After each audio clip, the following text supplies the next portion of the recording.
What's up mga kalaptop no? So for today's video mga kalaptop is nandito tayo sa ating fish barracks and then yun lang tayo nagising mga kalaptop and time check is 6 na ng umaga mga kalaptop. So hindi natin nagawa yung 5 kasi nagising ako ng 5 mga kalaptop pero bumalik ako ng tulog, so nagising ulit tayo ng 5:56 ng umaga. So ayan, may narinig kasi ako mga bata dito mga laptop. So, ayan, napagising tayo ng, talaga, wala sa oras.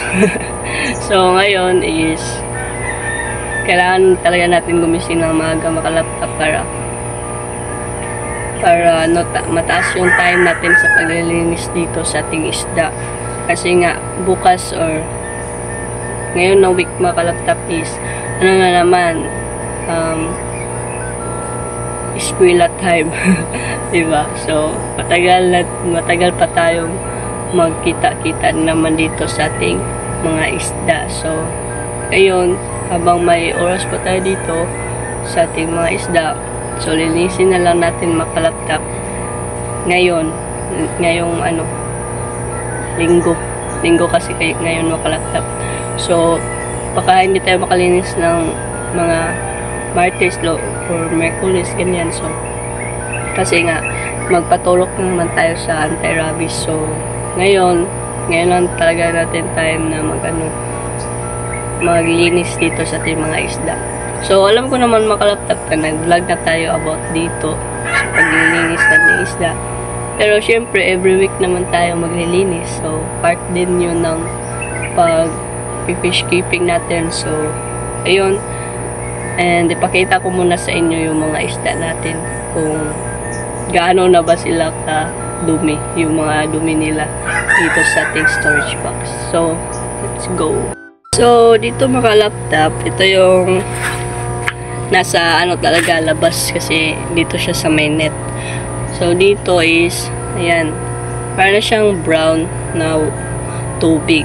Dito naman is clear siya, pero yung dumi is nandyan lang sa baba. So, parang napuno siya makalaptop kasi malakas yung ulan. Pero, kukunin naman natin yan. Kaya nga magwa-water change tayo para makuha yung mga bad bacteria dito. So, para ma-minimize naman yung mga bad bacteria natin sa ating mga tubs. So, ito lang naman. And then, dito sa ating tuxedo koi. Ito yung mga tuxedo koi natin. So, may mga algae na talaga dyan sa gilid-gilid, no? Ayan, makikita nyo naman.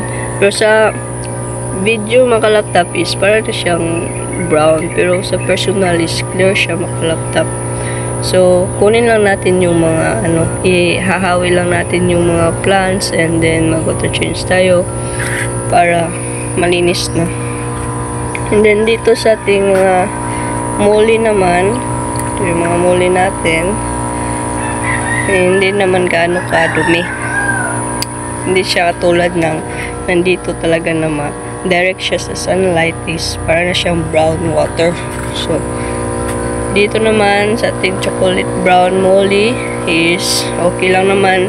Yung mga dumi lang niya is nasa ibaba. Hindi talaga yung water kasi nga may filtration tayo. So, yan yung kagandahan mga kalaptop kapag may filtration tayo. Dito ay mahirapan mag-maintain ng quality sa tubig.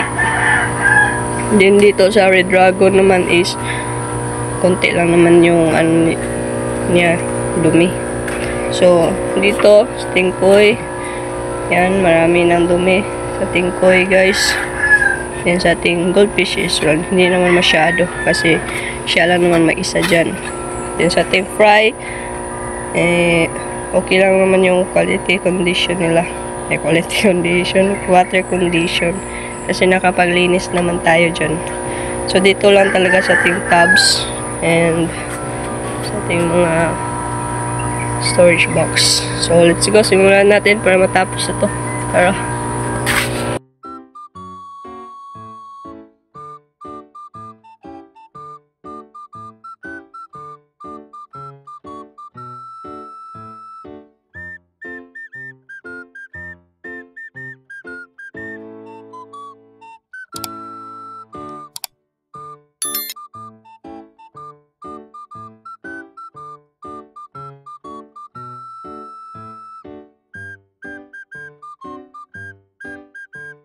So, yun mga kalaptop po.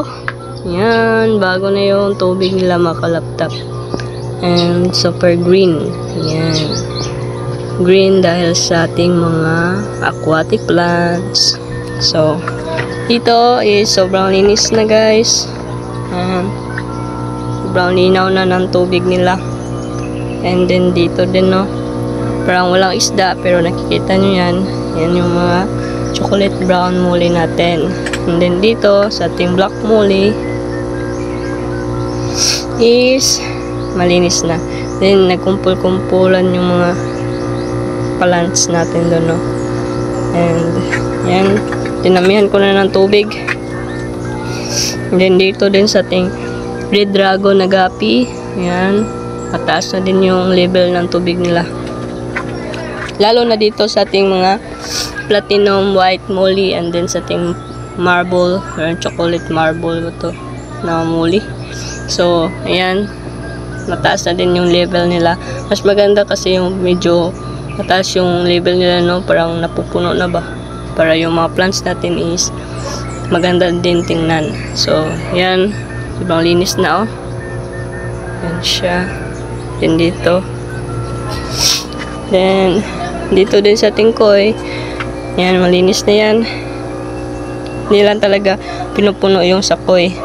Kasi ano yan sila ay parang magtatalon kapag mataas yung level ng tubig nila. Pero malalim yan mga kalaptop. Kaya wag kayong mag-alala dyan. Then dito sa ating rancho is para lang talaga sa kanya yung level na yan na tubig. So, kasi siya lang naman mag-isa. So, okay na yan sa kanya. And then, yun. Tapos na tayo maglinis sa ating mga isda. And, ready na tayong pumasok bukas kasi wala na tayong gagawin dito sa ating fish da. Mini fish barrack. So, okay na sila lahat. And, goods. So, yun mga kalaptop, no? Nag-start tayo ng 6 AM ng umaga. So, natapos tayo 7:13 ng umaga mga kalaptop. So, kayo na yung magpintayan mga kalaptop kung ilang minutes tayo nag-water change at naglagay ng panibagong tubig, no? So, yun lang siguro mga kalaptop. And salamat pala sa panonood. And ito na yung sinabi ko sa inyo mga kalaptop na maglinis tayo sa linggo. So, yun lang and see you on the next vlog na naman next week. So, yun, kita-kits tayo next week na naman mga kalaptop. So, yun lang. Peace out.